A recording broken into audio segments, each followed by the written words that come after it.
Hi everyone. In 2016, Alireza Firouzja did something quite incredible when he blew away the field at the Iran National Championship and actually won the event at the age of just 12 years old. I mean, such an incredible feat. You can see from the picture on screen, he was literally just a kid and he turns up and does this on the highest stage within his country. So I'm going to look back at these games. This is analysis of game one. He had the white pieces here. Let's see what happened. So he kicked off with e4. We had e5 in response. And now he plays the bishop's opening with bishop c4. We had knight f6, pawn d3. And now black goes for this setup with a quick pawn c6, preparing d5 to take the big center. So Alireza goes knight f3, pawn d5. The bishop drops back. So here black decided to flick in this bishop b4 check move. And now if you go pawn c3 here, it's not so great because after the bishop drops back, you've actually hampered the development of this knight slightly. Although you can support d4 later on, it's just not ideal in this particular setup and structure. So instead we had bishop d2. That one was captured, and now you can take back with the knight. Instead the queen recaptured. And now black actually mixes up the move order here. So you should actually play something like queen d6 to hold this pawn, or you can castle the king. And now if white takes here, well, you can go queen e7, pressuring the knight and the pawn behind it.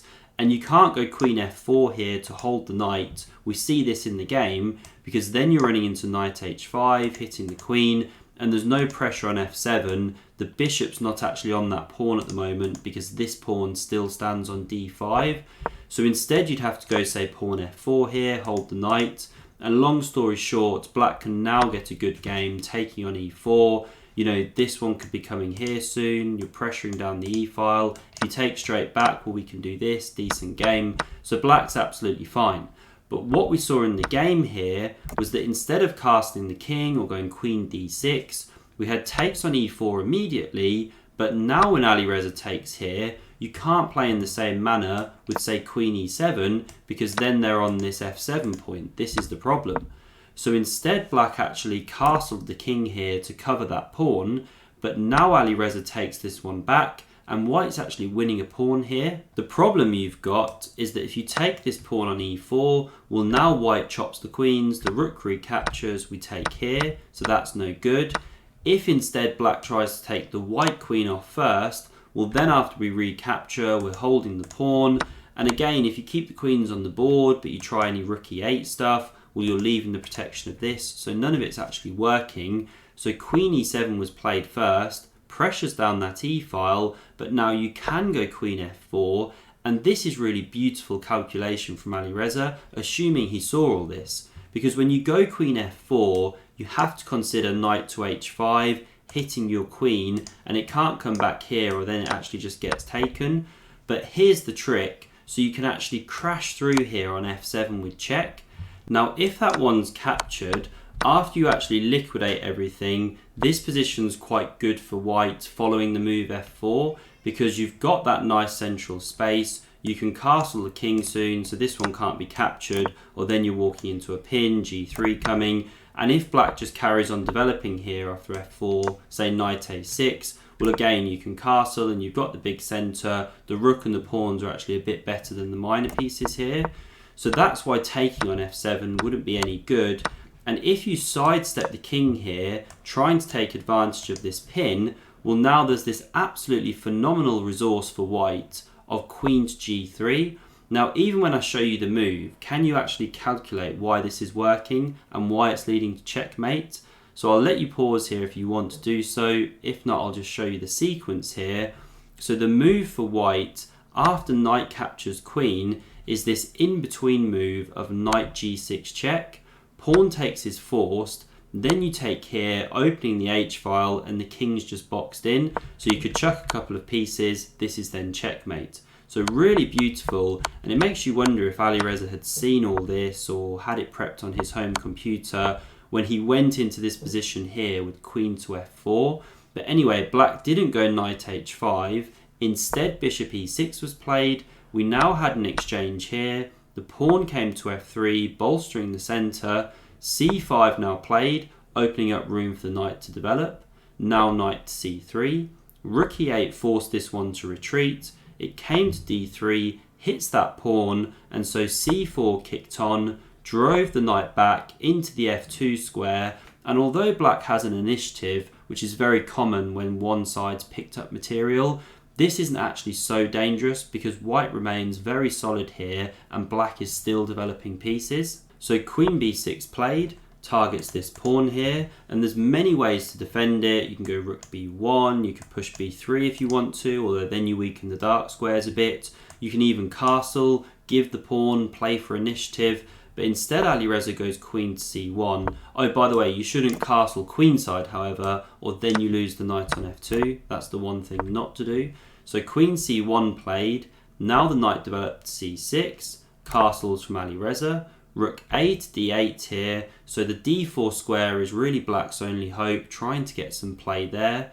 King h1 played, comes out of that pin, rook d4, prepares to double, and now a really nice manoeuvre from Alireza, already a great positional understanding at a young age, so he brings this knight back to d1, and it's on this journey into that d5 square. So the rook's doubled, knight to e3, queen c5 now played, so maybe freeing up that b pawn in future, could be sliding the queen across to the king side. Alireza now shuts the door on any kind of queen transfer over the board, also hits this rook, looks at the e7 square, and now you should actually drop this rook back here, technically the best move, although now the queen is free to actually move out to the g5 square. You're attacking here, threatening mate. If the queen drops back, which is the best move, well then you can challenge the d-file here, and you know, white is really just consolidating the position, solid pawn up. So black really wanted to kind of mix it up, create chances, instead goes rook d2, and I'm sure they'd seen this tactic of knight d5 here, so it's an interference tactic. If you take with this one, well then the queen picks up the rook, you know, it's no longer defended. So black now has to give up the exchange here, but at least you've kind of imbalanced it slightly. You'll try and drum up some play now, but it's really not quite enough here, because after the knight is hit, it just hopped back here. You could also go to e3 there. Pawn c3 now played, again trying to mix things up. Alireza captured that one, the queen took back. Rook d1 challenged the file, and now knight b4, black activates that knight, tries to get something going here, but again, really calm play from Alireza. Just queen to f4, taking advantage of the last move. The knight now left this b8 square, there's a threat to check down there.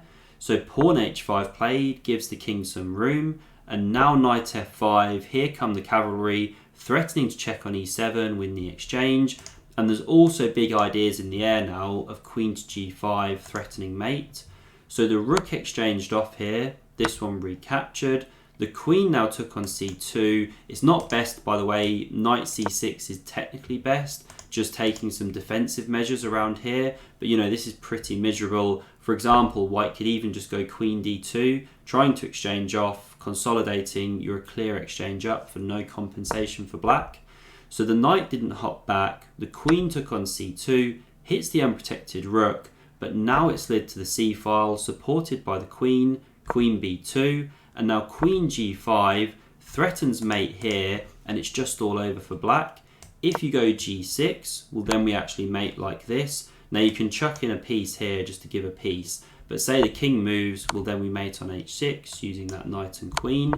And if instead of going g6, you get knight to e8, which is what we saw in the game, now you're defending here, you're also defending with your queen. Well, rook e1, which Alireza played, actually finished the game on the spot. Here black resigned. Why did they resign? Well, obviously the knight's attacked here, and say you save it, I don't know, with something like knight c7, seems to be the best move when you run it with the engines. Well, at the very least, you could just pick up an entire knight with check after the king moves away. You can also start doing things like knight e7 check or knight h6. There's a whole bunch of attacking ideas here, as you can imagine, so it's just completely over. So a beautiful game one. I will be bringing you some more games. Do subscribe to the channel to never miss a future video. Thanks very much for watching, and if you want to see another epic Alireza game, click here. See you soon.